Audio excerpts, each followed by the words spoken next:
4K friends. Today I have two more books for us. I have Franklin and the Thunderstorm and The Great Monster Hunt. I'm going to start with Franklin and the Thunderstorm. It looks like he's out in the thunderstorm. He's got his umbrella. We'll have to read and see what happens. Franklin could count by twos and tie his shoes. He could name the months of the year and all the seasons. He could read the thermometer and check the barometer every day. Franklin worried about the weather because he was afraid of storms.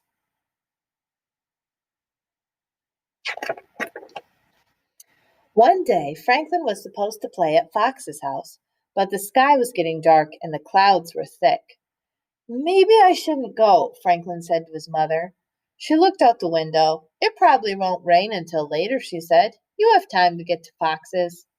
Franklin put on his boots and took the umbrella.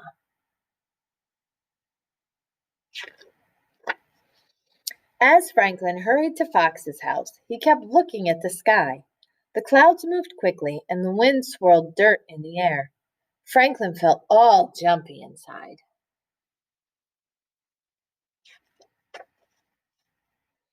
Fox was playing outside when Franklin arrived. Franklin pointed nervously to the sky. I think we should go inside, don't you? He asked. Not yet, Fox grinned. I love watching the clouds move and feeling the wind blow. It's exciting. I think it's scary, said Franklin. Beaver, Snail, and Hawk came over to play too. My fur feels funny when it's about to storm, says Fox. My feathers get all ruffled, said Hawk. Beaver sniffed. I can smell storms coming.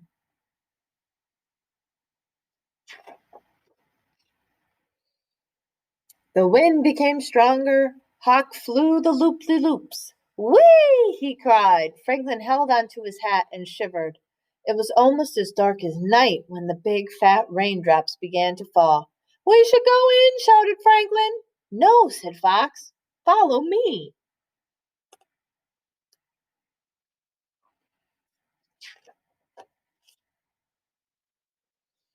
They raced to the treehouse where it was dry. Fox, called his mother, time for everyone to come in. It's all right, Fox shouted back. We're in the tree. Fox's mother was there in a second. It is dangerous to be near a tree during a storm, she said. Lightning strikes tall things first, and you might get hurt.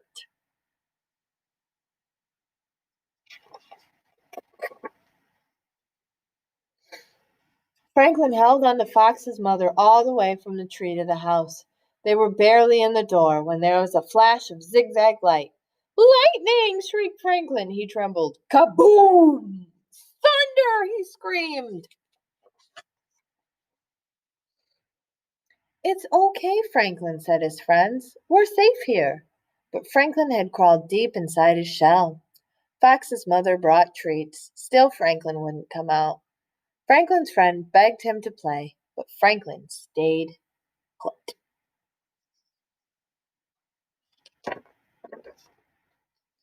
Then, with a flash and a crash, the lights went out. Don't worry, said Fox's mother. She lit candles and turned on a flashlight. Won't you come out now? She asked Franklin. No, thank you, he mumbled. Don't be afraid, said Hawk. All that noise is just giant clouds playing the drums in the sky. Franklin peeked out. Really? He asked. No, it's not, giggled Snail. That noise is made when the giants go bowling. But Franklin came out of his shell. But what about the lightning? Oh, that's easy, said Hawk. The cloud giants are turning their lights on and off. Fox smiled. I think the giants are swinging from their chandeliers. Franklin laughed.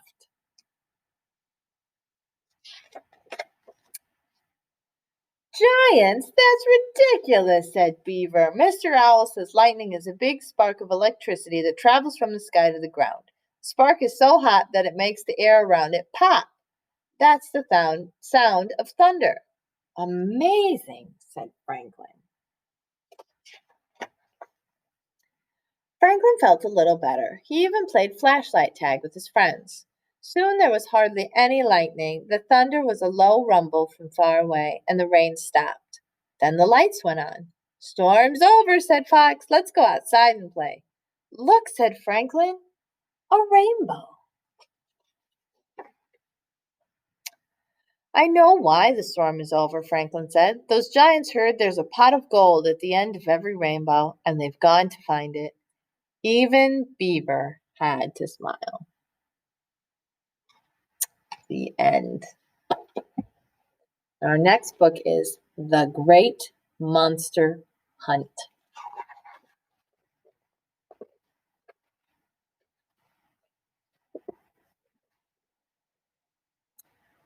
One early morning, a funny noise woke up Duck. It sounded like and it came from right under her bed. Duck was not quite sure what it was, and she was much too afraid to look. Instead, she jumped out of bed and ran for help. Pig, Duck yelled. There's something under my bed and it's making strange sounds. It goes psh, psh, grr. Psh, psh, grr? Asked Pig. Oh my, we need someone really strong to help. Stay right where you are. And Pig ran to find Bear.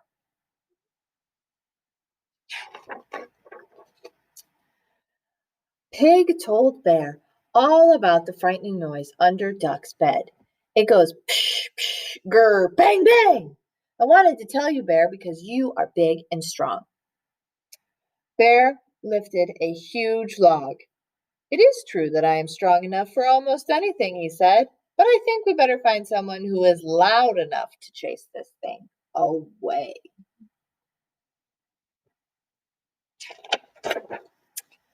So they ran off to find Wolf, who was about to start his early morning howl. Bear told him the dreadful news about the terrifying thing under Duck's bed. It goes psh, psh, grr, bang, bang, bam, bam, all the time, Bear said. We thought you could help us frighten it away. Oh, yes, I can, Wolf said proudly. There is no match for what I can do. Just listen. Ow! But maybe we also need help from someone who's very clever. So they ran to find Owl. Listen, Wolf said. There is a dreadful and terrifying sound under Duck's bed. It goes psh, psh, grr, bang, bang, bam, bam, growl. Owl was lost for words. We thought you might know what it was, Pig said, because you are so clever. Owl said, clever, yes, that's what I am. So I can tell you one thing. Duck is in great danger. Pig, Bear, and Wolf huddled close together. Are you sure? They asked. Oh, yes, said Owl. Can you imagine anything kind and cuddling making such a noise? It must be a monster, yelled Pig. Oh, what are we going to do? The only way to deal with the monster, Owl said, is to trap it. Clever Owl. So the animals set about gathering rope and nets and useful pokey things. Then the four of them set bravely off towards Duck's house.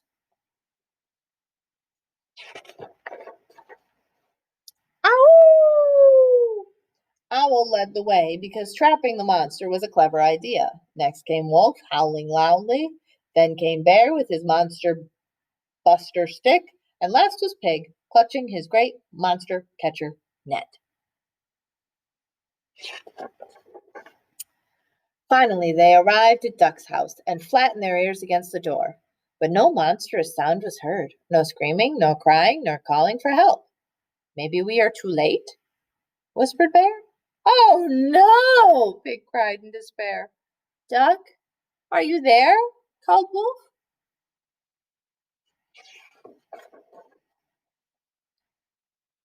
It was Duck.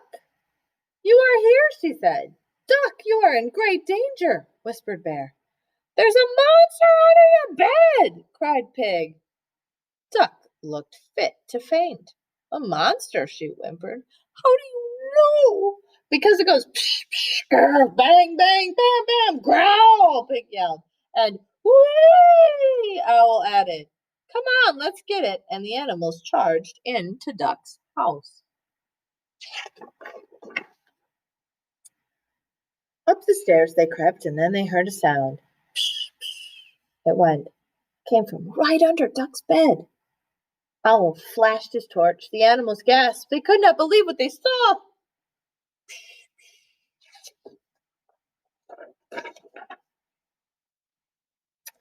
There, right under Duck's bed, was a tiny mouse snoring softly in its tiny bed. "Well, I never," Duck whispered. "Do you know what we've just done?" Owl smiled. All feeling rather silly, the animals looked at each other and giggled. "We've just made a monster out of a mouse." The end. I hope you enjoyed both our stories today, friends. Bye.